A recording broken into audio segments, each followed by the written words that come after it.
कोई चलकर आपके घर सस्ते में घी बेचने तो नहीं आया गांव में, ढाणी में? अगर ऐसा है तो सचेत हो जाइए, क्योंकि ये गैंग सस्ते का लालच देकर नकली घी बेच रहे हैं और आपकी सेहत से खिलवाड़ भी कर रहे हैं। कोटपुतली में मिलावट का खुला खेल, नकली घी का कैसा घालमेल, शुद्ध के लिए युद्ध। सावधान रहिएगा मिलावटखोरों से, होशियार रहिएगा सेहत के दुश्मनों से।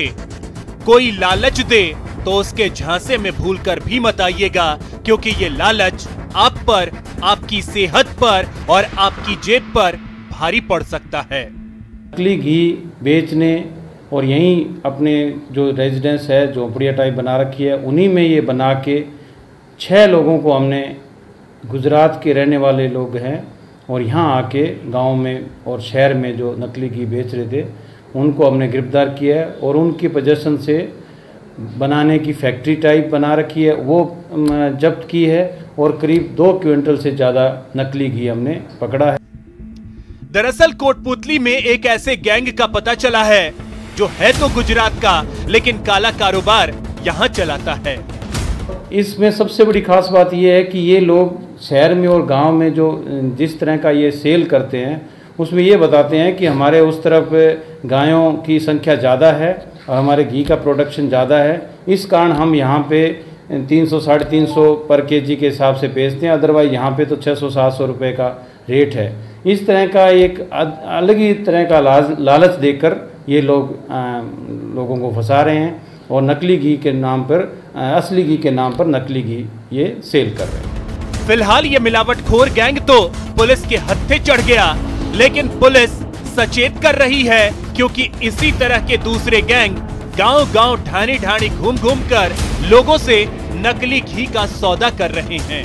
इस तरह का लालच दे के पहले भी हमने इस तरह नकली घी की कार्रवाई की है और ज़्यादातर के अंदर जो ये बेच के जाते हैं, एसेंस मिला के और एक डालडा घी और सोयाबीन के तेल को गर्म करके उसमें एसेंस मिलाते हैं और इसमें कुछ भी चीज़ ऐसी मिक्स नहीं होती है और तीनों को मिलाकर ये नकली घी बनाते हैं और बेच रहे हैं। तो मैं ये कहना चाहूँगा कि जब भी आप घी वगैरह खरीदें तो अच्छे से जांच करके और बिल्कुल ऑथेंटिक जगह से खरीदें, वरना नकली घी बनाने की जो लोग हैं वो बिल्कुल अपने बहुत निचले स्तर पर कार्रवाई कर रहे हैं, बिल्कुल झोंपड़ियों में, किराए के घर में रह के ये सब चीज़ें बना रहे हैं। और सूबे में शुद्ध के लिए युद्ध जारी है, बारी आपकी भी है।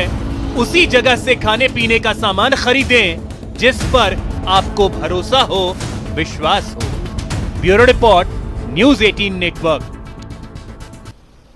और एक बार फिर से रुक करते हैं प्रधानमंत्री नरेंद्र मोदी की वीडियो कॉन्फ्रेंस का।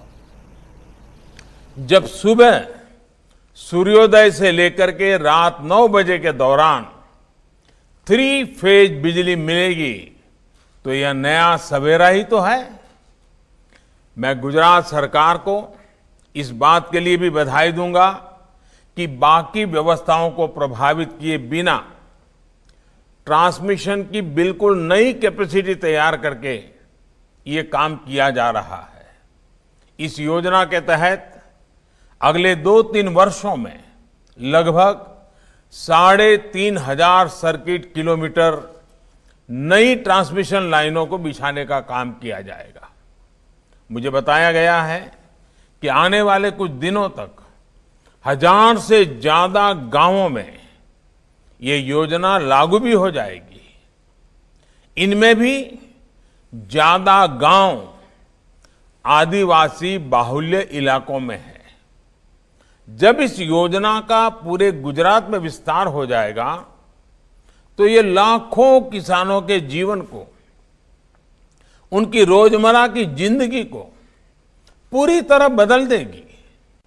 साथियों, किसान की आय 2 गुनी करने के लिए, लागत कम करने के लिए, उनकी परेशानी कम करने। तो इस बुलेटिन में फिलहाल इतना ही। नमस्कार।